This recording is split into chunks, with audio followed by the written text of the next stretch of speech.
My name is Uche Wohiri. I've been a production designer for a while now.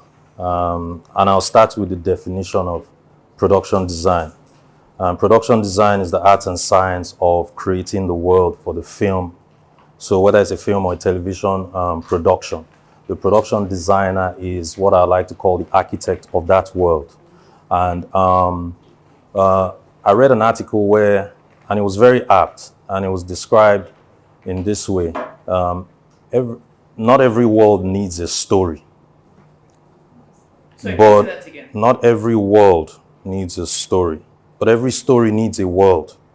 And the person responsible for creating that world is the production designer. So the term production design was first coined in 1939. And the person who the role was given to is a man called William Mendes, and it was for a film called Gone with the Wind. And prior to that time, they were just referred to as art directors. But at the time, the scope of the project was so large and so complex that they decided that this was the term. So we still have art directors, and a lot of times people have a bit of confusion understanding, who the art director is versus who the production designer is. So the production designer is the overall head of the art department, and he or she is responsible for creating that world in line with the director or the executive producer, depending on the nature of the production. So it varies from time to time.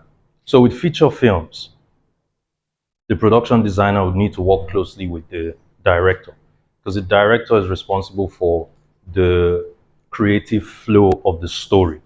And the essence of production design is to visually assist the story. So one of the things that, one of the challenges we have sometimes with stories is that they talk too much. But so the role of production design is for you to understand what is going on without too many words being spoken. You know what I'm saying? But with television series, it's a bit different. The executive producer is more or less normally the person who, gets things together, shapes everything together. So the production designer needs to work more closely, because with TV series, there are a number of directors, who come in and play different, direct different scenes. But the person who has the whole string together usually is the executive producer. So the production designer needs to work more closely with, him and his team with creating the world of that story. Now, we can go to why production design is essential for filmmaking, and I listed out a few things. One of the things that production design is necessary for is to sort of store history, encapsulate history. And you will agree with me when we talk about certain issues or certain stories, our minds go to certain films, because those films have shaped our view of that era or that time or that story. So the production designer's role is very essential to storing that. Now, whether or not it's accurate depends on how this production designer operates in this regard. And one example I'll use is like Shaka Zulu. And Shaka Zulu is a real character. He existed, and different people have different perspectives of who he was and how he operated. So when I first watched Shaka Zulu, you know, they portrayed him as this kind of person. So like Fifi said, storytelling, is about perspectives and all that. And this was my impression of who Shaka Zulu was. In fact, anytime I think about Shaka Zulu, I would think about the actor who played Shaka Zulu, Henry Saleh, and his physique, his look, and then his environment. Their crowds, which is what you call their houses, and all that. And so, that was production design that shaped my view about who this person is. Now, there's a new series, and these people have come in with a different perspective of who Shaka is, by virtue of the actor they've selected and the environments that they've built. And so they're coming to change the narrative. So, but all in all, it makes us understand that one of the roles of production design is to sort of encapsulate, perspective of history. One of the films that I did as well, it's a short film called The Encounter, and it has to do with a particular period in the Nigerian history. It's fictional, but it touches on real people who existed at a time. Ojukwu and Emmanuel Ifeajuna. And this was the writer's idea of how the last 12 hours of Emmanuel Ifeajuna would have been, before he was executed. And so when you see it, you might never know Emmanuel Ifeajuna. You might never have seen him before, because what was interesting about Emmanuel Ifeajuna is that he was a member of the first coup in Nigeria. And then when the state of Biafra came into being, Emmanuel Ifeajuna, by virtue of where he came from, was part of the Biafran army. But he always wanted a unified Nigeria. And so he always tried to achieve this. But certain people in Biafra saw him as a traitor. And so when he was eventually executed, his name was sort of erased from history, both the Nigerian history and the Biafran history and all that. And so what was interesting about this character is that when we were making this film, we had to do a lot of searching. And we found a lot of what he did with the Canadian consulate, because Emmanuel Ifeajuna was the first person to win a gold medal for Nigeria in the Commonwealth Games. And so the Canadian embassy had more material on Emmanuel Ifeajuna than Nigeria. So this was an opportunity to make a case for somebody who had died. And so now, every time you Google Emmanuel Ifeajuna, you probably will see The Encounter. And then this will shape your view of this person and that aspect of our history. So I think whenever you guys are free, you can go and watch The Encounter. It would help you see who this person is and also get a sense of that era of, our time. You mentioned being on the set of for a commercial. So I was thinking that in that area, I know there are also creative directors, especially for productions like that. I wanted to ask as well that could it just be that we interchange the names a lot? Because it sounds, what you do as well sounds quite a lot like what creative directors would also do on a set of a production. Maybe not a film, like other things like commercials. So I was going to ask, is there a difference as well? Or because I know a creative director might also be involved in probably the directing of how the shoot actually goes. But it sounds like a creative director as well has input for the production design. Well, over the years, and like I said earlier, it varies from genre to genre. It also varies from country to country as well. In America, you might have set decorators. You have awards for set decorators, and sometimes set decorators are even considered almost at par with production designers, and things like that. But it's essential to understand the universal film language, and the universal film language for the role is production design. And the art director, let me just go back a bit. So the art director is the design manager for any production. And the art director is responsible for dealing with the day-to-day running of the process of creation. Okay, so whether it's set construction, costume designing, the art director is the on-set design manager. And he or she is dealing with budgets, he or she is dealing with, processes and timelines. And the art director works under the production designer.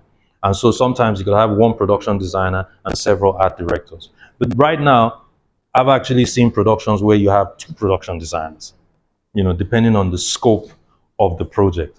So some production studio houses decide to, tweak some names, and adjust some things, and for instance, like in the advertising agency, you have art directors, but they're not doing what the art directors in television and film are doing.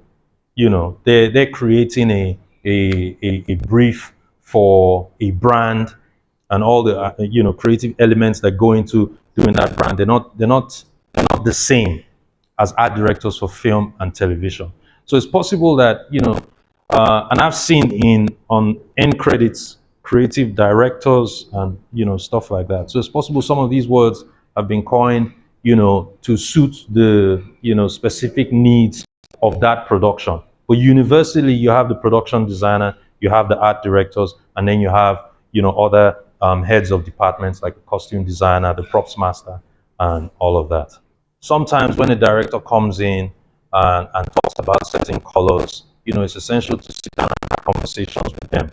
Um, it might be a result of personal experiences and the way these colors affect these directors in certain ways.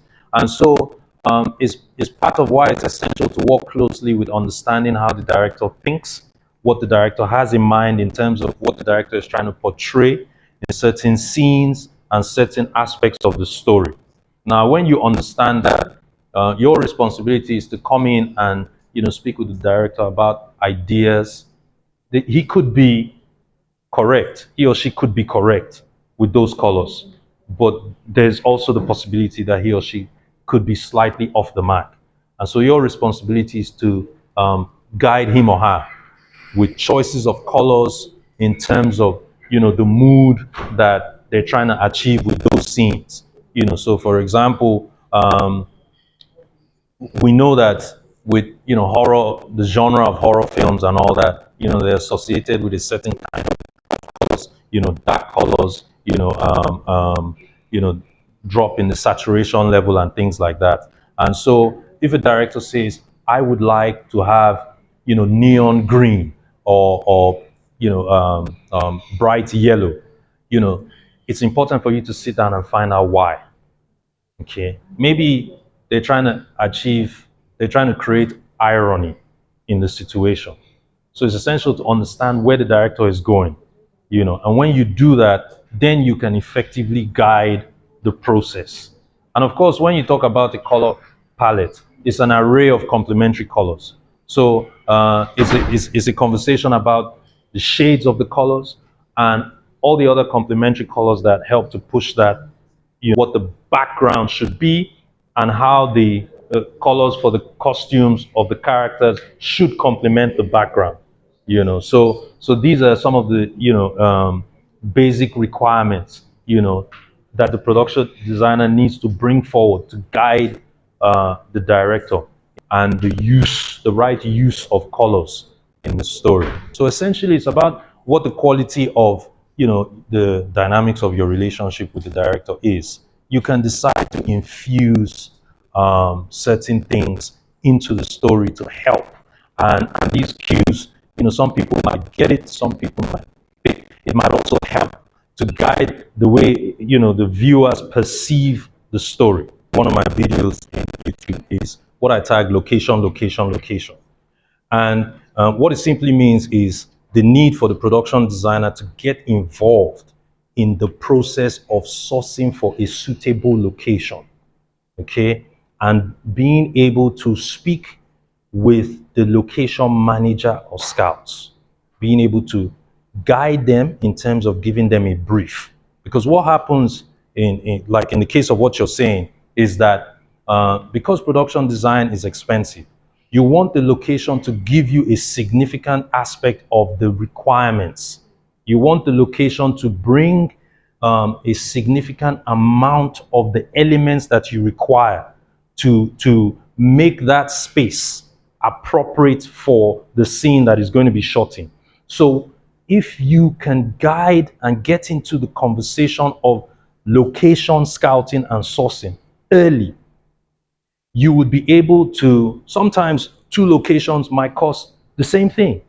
Sometimes the right location might even be cheaper than the location that the scout has presented. But the question is, does it give you the backdrop on which you can build, and how much does it give you? So if you get involved early in that conversation, you understand, you'll be able to guide, that process. It would help you to a significant extent. Another thing is imagination, because production design is essentially problem solving, creative issues. So you're trying to solve creative issues. So you're identifying all the elements. What are the challenges? And you're saying, what are the things that I can use to portray this without having to spend this? And in the course of my career, we've been able to do that to a large extent. But of course, the more successfully you do that, the more latitude you get, because then you come across more people who say, you know what, you've been faithful with little, I can give you a little more. And then so essentially, that's how you evolve and you climb. Thank you. And for me, trust, genuine trust comes from who you are. And so as a believer, I know that this is because of who I am and who I believe in and who supplies me with all my needs. This has guided the way I've functioned. So I've had producers who have said to me, you know what, I trust you, take this, use it, let me know whatever is remaining. And I've done that over times. And because of that, they've been able to give out more. So it is a very critical aspect of production design. And if you have trust, you can open up more access. If you can open up more access, you have more latitude to do what you need to do, what the production requires.